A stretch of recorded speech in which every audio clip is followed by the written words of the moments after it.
Welcome, Game Chasers everywhere, to episode 14 of the Collecting Confidant with your host, GunstarHero. I'm back this week. I am so amped. I've been counting down the days to press record on this one because we are talking this week about the game that's caught the internet on fire: Teenage Mutant Ninja Turtles Shredder's Revenge. The first Ninja Turtles game in quite a long time to have any real relevance, and something that Ninja Turtles fans like myself have been waiting for a long time. Here we go. This is a joint venture between Tribute Games and Dotemu, respectively. Tribute Games, you'd know them as responsible for Mercenary Kings and Panzer Paladin. Also, you've got Dotemu, who cut their teeth on the brawling genre with Streets of Rage 4, and of course their remake of Wonder Boy the Dragon's Trap, which originally got the attention of Nickelodeon and got this whole ball rolling. And what's funny about this is that around the same time, Tribute Games and Dotemu were both pitching Ninja Turtle game ideas to Nickelodeon. They found out about this, they met up at a game developers conference, so kind of through serendipity, they decided to join forces, work together, and here is the result, which was released last Thursday, June the 16th, 2022, on the PC, PS4, Switch, Xbox One. On the PC would be Linux and Windows specifically.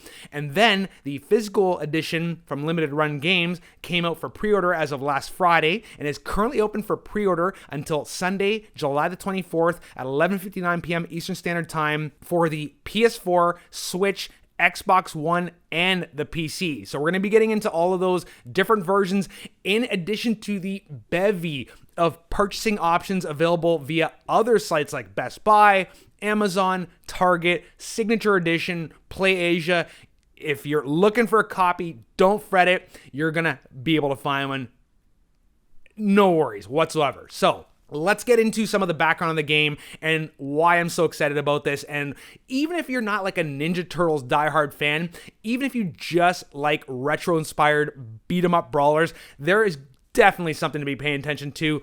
So like I said, this was a co-production between Tribute and Dotemu. Tribute, like I mentioned, they are responsible for Mercenary Kings, so they definitely know what they're doing in terms of retro-inspired goodness. You also have Panzer Paladin, which unfortunately only came out on the Switch. Hoping to see this on more platforms later, but it is what it is. And like I said, Dotemu got things rolling with their Wonder Boy remake, Dragon's Trap, and then during the development of Streets of Rage 4, also started development on Ninja Turtles Shredder's Revenge. So we definitely have some heavy talent, which explains why this game is getting such great reviews, such hype. Again, you can't really escape this game lately on YouTube, so I was waiting to throw my hat into the ring. Here we go. What's great about this game is, yes, it is inspired directly by the 1987 TV series. So it's not necessarily more in line with like the later edgy Nickelodeon stuff. This is for people like my age who grew up with Ninja Turtles in the 80s. In addition, this is an ultimate love letter to the Konami beat-em-ups of the past, specifically Ninja Turtles, Turtles in Time, which came out in the arcades and on the Super Nintendo, and Hyperstone Heist for the Genesis. If you're fans of those old games, you're going to see a lot of love and reverence for those old titles in this one. But what's great about it is that they're not just stopping at retro. They decided that they wanted to bring this into the modern age with a lot of quality of life improvements. One of the biggest things is that fact in those old games on the Super Nintendo and Genesis and even the NES, all the turtles basically function the same. They all have the same movesets, same capabilities, whereas now all the different turtles are being given different stats like speed, range, power, but also their own unique special attacks. You can do combo moves with a buddy, and on top of that, you have new playable characters in terms of you can pick Master Splinter, you can go with April O'Neil, and then of course, Casey Jones recently was added to this, so now you can actually not only do 4-player local and online co-op, but up to 6 players, so it can get really chaotic and fun. Lots of reasons to go back and replay this. In addition, the game, which can be completed in about 2 to 3 hours, and some people have been a bit sour on that. I think that that's kind of a misguided criticism in terms of the fact that this is A, based based on old arcade games, which were designed to be beaten in about 45 minutes to an hour. I'd say a 2 to 3 hour experience is appropriate for this type of game, because then it demands to be beaten multiple times with different crews and to try to unlock everything, because there are 2 different modes in this game. You have your classic arcade game mode, which is for the hardcore people who want to just beat this in one sitting with limited lives and limited continues. But then if you want kind of like a more streamlined experience, you can go with the story mode, where there's actually a mini map that shows you where you're going throughout New York. You can earn collectibles, and then all the points you accumulate throughout each level will be converted into like extra life and extra moves you can add to your arsenal. And man, the combat in this game is very deep. Even though it's a retro inspired brawler, there is a lot of movesets, a lot of combos, very cool specials, a lot to sink your teeth into. And again, because each of the characters has their own movesets and own style and own personality, lots of excuses to replay through this, in addition to just feasting your eyes on the gorgeous pixel art that Tribute is so famous for. And then you've also got this incredible soundtrack. Number one, the original Turtles actors who voiced the actual Turtles, and we're talking about Cam Clark, Barry Gordon, Rob Paulson, and Townsend Coleman are back to reprise the voice of the Turtles. And then you got the banging soundtrack. And this is important because the old Konami brawlers were famous for their incredible pulsing soundtracks, and this is no joke either. So of course, you've got T. Lopez, the composer of Sonic Mania and Streets of Rage 4, bringing his talents to this, and he's also brought some very cool special guests to just add a little peppering and seasoning to this. So for example, you've got YouTube guitarist Johnny Adma adding guitar to pretty much all the soundtrack, in addition to providing vocals on the track Panic in the Sky. You have Faith No More's lead singer Mike Patton doing the theme song, and then you have some rappers on this too. You've got Mega Ran doing vocals on It's a Pizza Party, and then the legendary Ghostface Killah and Raekwon of the Wu-Tang Clan providing vocals on We Ain't Come to Lose. So if you haven't figured it all out, I'm so excited for this. And it's also, I'm feeding off of the excitement of the developers, because if you go to Dotemu's site, you can actually watch like 3 behind the scenes videos of the developers, who are roughly my age, who grew up with the Ninja Turtles animated series and have poured their passions into this game. And you can see the bright smiles on their faces as they're in the drawing room, doing the designs, testing out the game. This is the ultimate Turtle fans' dream. You've got references all throughout the levels, fan service, little Easter eggs, and again, so many nods to the old games. Like you can throw an enemy into the screen like you did in Turtles in Time. You can grab an enemy and swing him back and forth like you did in Hyperstone Heist. Oh man, I cannot wait to get my hands on this. Now, of course, it is available already digitally. I haven't bought that one because they're saying on the limited run site that the actual physical versions will be shipped out at the end of the summer, so I'm just gonna wait. I'm gonna buy my physical version, play that later, and possibly even do a review at a later date.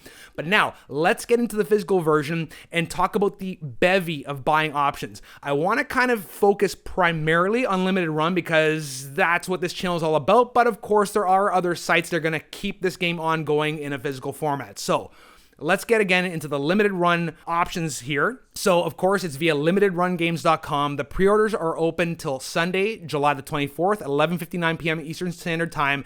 And there are 4 platforms. You got the PS4, PC, Switch, Xbox One. There are standard versions and collector's versions for all. So let's quickly run over the pricing for the standard versions. And we're talking about for the PS4, Switch, and the Xbox One. Each standard edition comes with a little art book inside, a personal pan pizza coupon, which again, another nod to Ninja Turtles 2, the arcade game on the NES, which also came with a coupon for a free personal pan pizza from Pizza Hut.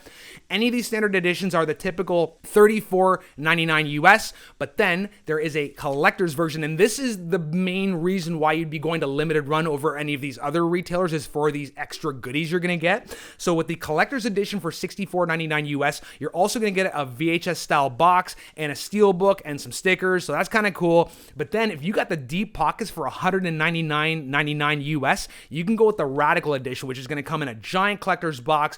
Is going to have a very cool, unique Shredder action figure, a shadow box, a blister box like, you know, the old toys used to come in, with a little trapdoor on the back so you can pull the game out and not damage the blister box. It's going to come with a CD soundtrack. So a lot of meat in that Pi if you want to go with the $200 option, but of course the standard edition is available pretty much everywhere if you don't want to spend all that money. Now what's interesting about this is that there's also a big box PC edition, which is priced slightly differently and has some different items. So the PC big box edition goes for $59.99 US. That also comes with the CD soundtrack, with the collector's editions don't. On the console versions, it also comes with a very cool mouse pad and a USB key. So I think that's very cool. But then you can also go for the PC Radical Edition, which contains pretty much all the contents of the console Radical Editions, plus all those PC specific goodies. So that kind of gives you the idea of what Limited Run is doing for this. But then, like I mentioned, multiple other sites are offering versions of this as well. You have Merge Games and Signature Edition Games, which teamed up to provide their own editions. The standard ones are going for $34.99 Great British Pounds on the PS4, Switch, and Xbox One only. Then there's the Collector's Edition for $54.99 Great British Pounds. Then, of course, you have the PC Standard Edition for $29.99 Great British Pounds, and the Collector's for $54.99. So you have those options as well. But then, if timing is a thing for you and you're kind of on the fence, or like you don't want to rush through this pre-order window, you can, in the States, go to bestbuy.com, amazon.com, target.com. All those sites have the standard edition for $34.99 US ongoing. Unfortunately, if you're Canadian like myself, you can't go to the Canadian counterparts and buy these. You can only go to the American ones.